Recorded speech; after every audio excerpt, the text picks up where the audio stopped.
தலை கான்ட்ரவர்சி தான் இப்போ மிகப்பெரிய கான்ட்ரவர்சியாக போயிட்டு இருக்கு. கோட் படத்தில் பார்த்தீங்கன்னா தலைன்னு சொன்னது வந்து டோனியா அப்படின்னு சொல்லிட்டு ஒரு சைடு சொல்லிட்டு இருக்காங்க. பட் இன்னொரு சைடு வந்து பார்த்தீங்கன்னா தலைங்கிறது அஜித் தான் அப்படின்னு சொல்லிட்டு இருக்காங்க. இதுக்கெல்லாம் முற்றுப்புள்ளி வைக்கிற மாதிரி ரீசெண்டாக வெங்கட் பிரபு ஒரு இன்டர்வியூவில் சொல்லியிருக்காரு. ஏங்க நான் ரீரெக்கார்டிங்கே போட்டு காமிச்சிட்டேன், தலைனா அஜித்தை மட்டும் தாங்க நான் சொல்லியிருக்கேன், வேறு யாரையும் சொல்லலை அப்படின்னு சொல்லி. இது மட்டும் இல்லாமல் ரீசெண்டாக அஜித் குமார் பார்த்தீங்கன்னா கோட் படம் நல்லா போயிட்டு இருக்க போல வாழ்த்துக்கள் அப்படின்னு சொல்லி வெங்கட் பிரபுக்கு சொன்னதா வெங்கட் பிரபு சொல்லியிருக்காரு. என்னதான் ஆன்லைனில் நெகட்டிவ் ரிவ்யூ அதிகமாக பகிரப்பட்டாலுமே அந்த படத்தோட உண்மையான வெற்றியை யாராலையும் தடுக்க முடியாது. அதுக்கு ஒரு எக்ஸாம்பிள் தான் கோட் மூவி. படம் ரிலீஸ் ஆகி 4 நாள் பார்த்தீங்கன்னா பயங்கரமான கலெக்ஷன் வந்துருந்துச்சு. ஃபர்ஸ்ட் ஒர்க்கிங் டே இன்னைக்கு தான். இன்னைக்கு பார்த்தீங்கன்னா பயங்கர டிராப் இருக்குன்னு சொல்லி எதிர்பார்த்தாங்க. ஆனால் இங்கே நடந்ததே வேற. லியோ மூவியோட ஃபர்ஸ்ட் ஒர்க்கிங் டே கலெக்ஷனோட கோட் மூவியோட ஃபர்ஸ்ட் ஒர்க்கிங் டே கலெக்ஷன் அதிகமாக வந்திருக்கு. இந்த படத்தோட கலெக்ஷன் டிராப் ஆகிற மாதிரியே தெரியல. இதோட ரிசல்ட் அண்ட் ரிவ்யூஸ் எப்படி இருந்தாலுமே தளபதிங்கிற ஒரு பேருக்காகவே மக்கள் வந்து பார்த்தீங்கன்னா இந்த படத்தை வந்து பார்த்துக்கிட்டே இருக்காங்க. லியோ மூவி ரெக்கார்டை இந்த படம் பிரேக் பண்ணலனாலும் அட்லீஸ்ட் அந்த படத்தோட ரெக்கார்டை இது ஈக்குவல் பண்ணுமா அப்படிங்கிறத பொறுத்திருந்து பார்க்கலாம். சூப்பர் ஸ்டார் ரஜினிகாந்த் அவங்களோட வேட்டையன் மூவிலிருந்து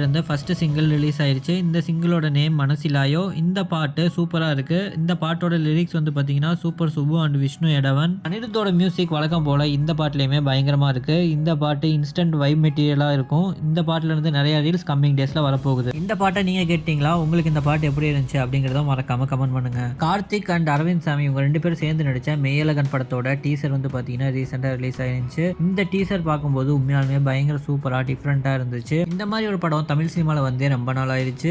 கண்டிப்பாக இந்த படம் எல்லாருக்குமே பிடிக்கும். மறக்காமல் தேட்டரில் போய் இந்த மாதிரி படத்தை சப்போர்ட் பண்ணாதான் இந்த மாதிரி படம் திரும்பவும் நிறையா வரும். இந்த கோட் படத்தோட டைரக்டர் கட் பார்த்தீங்கன்னா 3 hours 40 minutes அப்படிங்கிற ஒரு டியூரேஷன் கொண்டது. ஆனால் தேட்டரில் வந்த ஆக்சுவல் டியூரேஷன் பார்த்தீங்கன்னா 3 hours 3 minutes தான். அதனால இந்த படத்தோட இந்த 3 hours 40 minutes டியூரேஷன் வந்து பார்த்தீங்கன்னா ஓடிடியில் வரும் அப்படின்னு சொல்லி அர்ச்சனா கல்பதி சொல்லியிருக்கிறதா வெங்கட் பிரபு ரீசெண்டாக ஒரு இன்டர்வியூவில் சொல்லியிருக்காரு. ரீசெண்டாக ஒரு இன்டர்வியூவில் வெங்கட் பிரபு நான் வந்து இந்த ஜீவன் கேரக்டரை செகண்ட் ஹாஃப்ல ரைட் பண்ணும்போது நான் வந்து நடிச்சு காமிச்சேன். தளபதி வந்து பார்த்துக்கிட்டே இருந்தாரு. இந்த நரேஷனுக்கு அப்புறம் ஜெகதீஷ்ட போய் டே இவன் பெரிய சைக்கோடா, பார்க்க பாவமா இருக்கான், அந்த சீனை கேட்டு அள்ளு விட்டுச்சுடா அப்படிங்கிற மாதிரி சொன்னாராம். இது எந்த சீனா இருக்கும்னு நீங்க நினைக்கிறீங்க அப்படின்ட்டு மறக்காம கமெண்ட் பண்ணுங்க. பிரதீப் ஆக்ஷன்ல விக்னேஷ் சிவன் டைரக்ஷன்ல வரப்போற படம் LIK லைஃப் இன்சூரன்ஸ் கம்பெனி. இந்த படத்தோட கிளிம்ஸ் வந்து பாத்தீங்கன்னா கூடிய விரைவில் வரப்போகுதா அனௌன்ஸ்மெண்ட் பண்ணியிருக்காங்க. தேங்க்யூ ஸோ மச் ஃபார் வாட்சிங். இன்னும் நிறைய இன்ட்ரெஸ்டிங் நியூஸோட நாளைக்கு உங்களை சந்திக்கிறேன்.